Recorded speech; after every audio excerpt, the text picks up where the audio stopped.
Samira, quantas colunas precisa ter um soroban para eu conseguir fazer as continhas? Essa é uma pergunta que eu recebo bastante e nesse vídeo eu vou te explicar tudinho sobre isso. Tcharam! Eu sou Samira Tanaka e nesse vídeo eu vou falar com você sobre as colunas do soroban e quantas delas precisamos. As colunas do soroban são representadas por essas hastes que seguram as bolinhas, olha só, e ajudam elas a se movimentar. As bolinhas daqui de cima até aqui embaixo representam uma coluna no soroban. Então, quando eu escolho uma coluna que tem o pontinho preto aqui no meio, que separa a parte de baixo da parte de cima, eu tenho a coluna da unidade. Quando eu encosto uma bolinha na coluna da unidade, eu tenho 1, mais um 2, mais um 3, mais um 4. Se eu faço esses mesmos movimentos na coluna ao lado do pontinho, eu não tenho mais a coluna da unidade.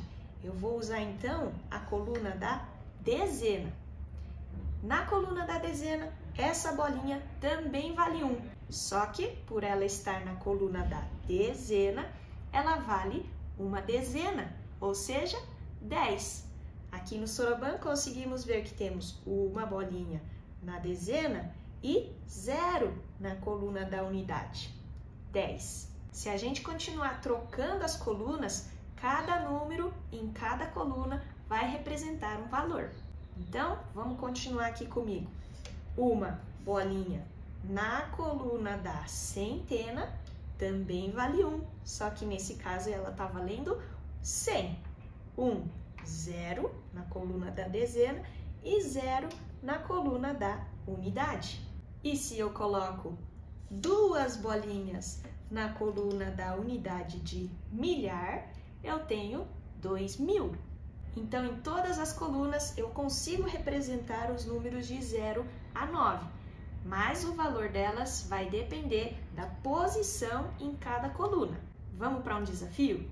Se eu tenho 3 bolinhas na unidade, eu tenho 3, somente 3. Se eu tenho 3 bolinhas na dezena e mais 2 na unidade, agora eu tenho 32. Se eu tenho o 3 na coluna da centena, 2 bolinhas na dezena e uma na unidade, eu tenho 321. E agora, se eu tenho 3 lá na coluna do pontinho também, olha só, eles são iguais esses pontinhos. Aqui eu tenho só a unidade, aqui eu tenho a unidade também, só que de milhar. Agora esse 3 vale 3.214. É isso mesmo. 3 na unidade de milhar, 2 na centena, 1 na dezena e 4 bolinhas na unidade, 3.214. Com essa explicação, você já deve saber a resposta para aquela primeira pergunta do vídeo. Samira, quantas colunas precisa ter um soroban para eu conseguir fazer as continhas? E a resposta é: depende. Isso vai depender da quantidade de algarismos que as continhas que você vai usar com o seu soroban tem. Dependendo dessa quantidade de algarismos, o seu soroban pode ser menor ou ele vai precisar ser maior, com mais colunas. Por exemplo, esse meu soroban tem 6 colunas. 1, 2, 3, 4, 5, 6. Isso significa que eu consigo colocar números de até 6 algarismos nesse soroban, ou seja, números até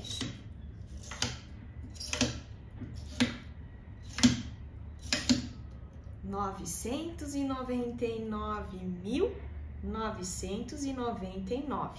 Esse é o maior número que eu consigo usar com esse soroban. Já esse sorobanzinho aqui, ele tem 11 colunas, ou seja, consigo usar até 11 algarismos usando esse sorobanzinho aqui. Posso dar um exemplo também dos sorobans que os nossos laranjinhas usam no treinamento do número amigo. Eles começam com um soroban de 13 hastes, ou 13 colunas, e conseguem avançar até o nível intermediário tranquilamente, fazendo contas de adição, subtração, multiplicação e divisão de nível intermediário. Já no nível avançado, alguns laranjinhas ainda conseguem se adaptar com o soroban de 13 colunas, mas já vai ficando mais apertadinho porque os números começam a aumentar e aumentam cada vez mais. Outros preferem trocar o soroban para um soroban com mais colunas, indo ali em torno de 17 a 23 colunas. E no nível Master, né, que temos ali os laranjinhas de faixa preta, quando eles aprendem a raiz quadrada, a raiz cúbica, aí sim precisamos de soroban com pelo menos 20 colunas. Então é isso aí, se você gostou desse vídeo, deixa aqui seu like, seu comentário, que eu vou ficar muito feliz em saber que eu consegui te ajudar de alguma forma. Até o próximo vídeo!